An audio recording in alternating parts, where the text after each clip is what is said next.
우리가 그 소사에서 백선생님 모시고 공부할 때는 항상 이렇게 사람이 많지 않았기 때문에 주로 아침 법문 시간에는 이렇게 강의식으로 하시지를 않고요. 문답식으로 많이 했습니다. 어떻게 생각하느냐? 그러면 어떻게 생각합니다. 그러면 이제 거기에 대한 또 그 처방도 내려주시고 그랬던 것 같습니다. 그 전에 이제 학교 다닐 때 선생님께 곧잘 질문도 하고 대답도 곧잘 해서 칭찬도 아마 들은 때도 있었겠죠. 이제 그런 자부심을 가지고 백 선생님의 말씀에 대해서도 제가 누구보다도 대답을 잘한다라고 그렇게 생각한 때도 있었는데 소사에 와서 공부할 때는 그런 기대에는 지금 반대로 많이 깨졌습니다. 거의 대답하면은 거의 다 틀리게 되는 수가 많아서 대답할 때마다 상당히 조심하고 그래요. 그건 조심하면은 또 야가서 대답도 안 한다 이런 또 꾸중도 듣고 그랬습니다. 그렇게 많이 깨지면서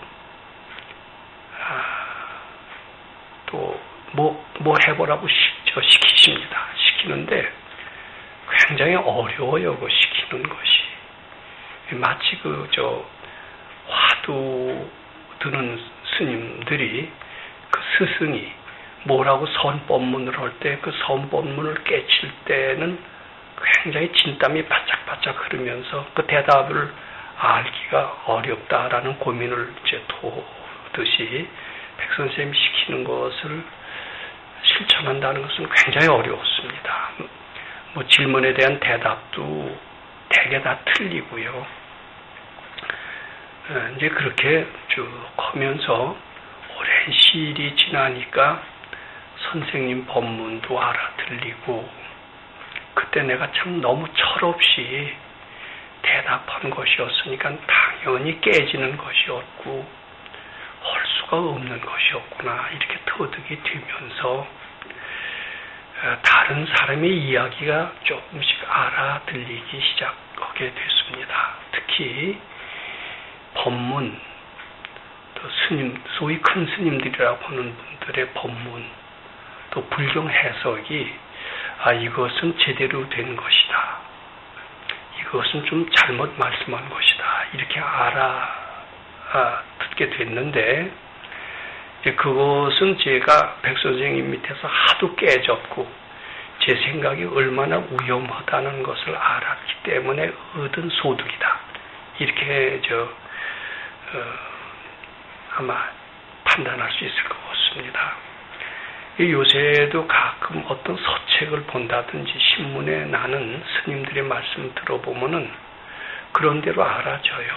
이것은 참 잘못된 말씀을 이렇게 하는데 이분이 영향력이 굉장히 큰 분인데 이분의 말씀을 옳다고 믿으면은 많은 그 불자들이 잘못된 길로 가겠구나. 그런 생각이 들 때가 있고요. 또 이것은 참 제대로 하신 말씀이다. 이 말씀은 참 약이 되겠다. 이렇게 생각되는 것도 없지 않은 것 같습니다.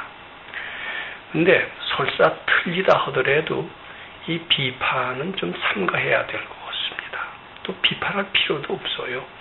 그저 이것이 잘못됐고 따르지 않으면 될 뿐이지 비판한다는 것 자체는 저한테 남을 꾸짖는 진심의 표시가 돼서 비판은 바람직하지 않다라고 생각을 하고 그런 걸 하지 않는 것을 원칙으로 해왔습니다. 그런데 제가 어제도 인터넷에다 글을 썼어요. 모 스님의 말씀을 비판하는 그런 글을 썼습니다. 왜 비판하지 않는다고 하면서 비판하는 글을 썼느냐? 그것은 그 스님의 말이 잘못됐다고 봤기 때문에 쓴 게 아닙니다. 우리 도반들이 너무 잘 모르고 있어요. 그저 다 소위 큰 스님들, 유명한 스님들이라고 생각되는 분의 말은 그저 다 믿고 어떻게 옳고 그런 것을 전혀 분별하는 그런 능력이 없는 것이 굉장히 안타까웠습니다. 그러면 그런 능력이 없더라도 네가 분별낼 게 뭐 있느냐 이렇게 생각하시는 분이 있겠지만은 다른 분, 소위 큰 스님이라고 하는 분에 대해서도 어떠한 소견을 내지 못하는 것은 달리 말해서 우리 가르침이 좋은 줄을 모른다는 증거도 되기 때문입니다. 만약 우리의 가르침, 이것의 가르침에 대한 자부심이나 확신이 있는 사람이라면은 또 이해하는 분이라면은 아무리 큰 스님이라 하더라도 이 말은 제대로 하신 말씀이다. 또는 이 말씀은 제대로 하지 못한 말씀이다. 아마 그렇게 알았어야 될 겁니다. 그런데 전혀 모른다면은 그분들의 말씀을 모른다면 우리 가르침에 대한 것도 잘 모른다. 이렇게밖에 할 수가 없습니다. 근데 잘 모르면서 더군다나 자부심을 가지면서 하지 않는 공부는 아무런 효과가 없습니다. 이 가르침이 참 소중하다. 이 가르침을 만난 것은 무한한 영광이다. 이렇게 자부심을 가지고 공부할 때 공부의 발전이 있고 깨침이 더욱더 나아가지는 겁니다. 그런데 이것도 괜찮고 다른 것도 괜찮고 도대체 아무것도 모른다면은 이 공부도 열심히 할 이유가 하나도 없게 되는 겁니다. 내가 그래서 그 점이 조금 안타깝게 생각을 해서 어제도 어떤 스님의 글을 그냥 좀 길게 썼어요. 짧게 쓰면은 저거 더 잘난 척 한다. 말이 안 된다. 이렇게 아실 것 같아서 어째서 이런 분의 스님에는 글에는 문제점이 있다라는 것을 자세히 썼습니다. 그럼에도 불구하고 제가 두려운 것은 저 스님보다 훨씬 못한데 비판을 저렇게 한다. 이렇게 하면서 외래 이 공부에서도 멀어지지 않을까 이게 두렵습니다. 근데 다시 말씀드리지만은 제가 잘나서 쓴 게 아닙니다. 잘나서 쓴 게 아니고 물론 많이 못하지만 우리 도반들이 뭐를 구분을 못해요. 구분을 못하는 것을 일깨워줄 의무는 저한테 있는 것 같습니다. 일깨워준 뒤에 그 일을 비판하라는 게 아니라 우리 공부의 소중함을 알게 하고 싶은 게 제 목적입니다. 소중함을 알고 공부를 해야 공부의 발전이 있습니다. 소중함을 알지 못하고 자긍심을 가지지 않고 하는 공부는 10년을 해도 아무도 달라지질 않아요. 가끔 제가 백 선생님의 말씀에 비추어서 어떤 큰 스님의 법문을 조금이라도 비판을 하면은 그건 부르르 떨고 나한테 달려들었던 그런 도반들이 여기서 여럿 있었다 그 말이에요. 물론 큰 스님을 공경해서 나한테 달려드는 것까지는 이해를 하지만은 그랬기 때문에 우리 가르침을 너무나 모른다면 이거는 참 한심하기 짝이 없는 것이 아닌가 이렇게 생각을 합니다.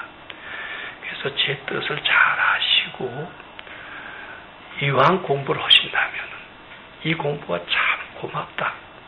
그리고 자부심을 가지고 공부하시는 것이 꼭 바람직합니다. 제가 왜 우리 도반들은 백 선생님의 가르침에 대한 공격심이 약한 것 같은 것을 느낍니다. 제가 똑같은 얘기를 어제 불교대학 가서 이 얘기를 했어요. 거기에는 제 하고 싶은 얘기를 좀 더 용감하게 하는 편입니다. 그러면서 모 스님이 신문에 이런 글을 썼는데 이것은 이러이러한 점에서 상당히 잘못된 것이다 라고 얘기를 했더니 거기 있는 사람들은 의외로 나는 그러다가 또 한 대 얻어맞을 줄로 그렇게 생각을 했어요.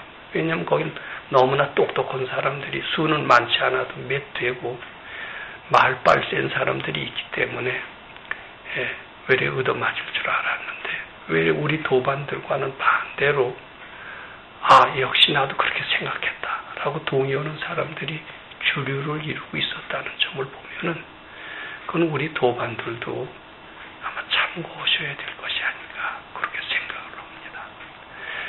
자기 부모가 아무리 못났어도 자기 엄마가 곰보라도 자기 엄마 곰보다 그러니까 우리 엄마하고 살기 싫다라고 하는 사람 그런 아들은 큰 인물 되기 어렵습니다. 자기가 몸담고는 공부에 대한 자부심을 가지고 오지 않는 그러한 사람이 있다면 그 공부에는 아무런 발전이 없을 것이고, 자부심을 가지고 오기 위해서는 다른 사람들은 어떻게 했느냐, 무조건 다 두루두루 좋으냐, 이렇게 생각하지 말고 거기에 대해서도 비판은 하지 말되 옳고 그런 것이다라는 희안은 분명히 가지고 있는 것은 우리 공부 발전하는데 매우 필요한 자세다, 이렇게 생각을 해봅니다. 많이 참고해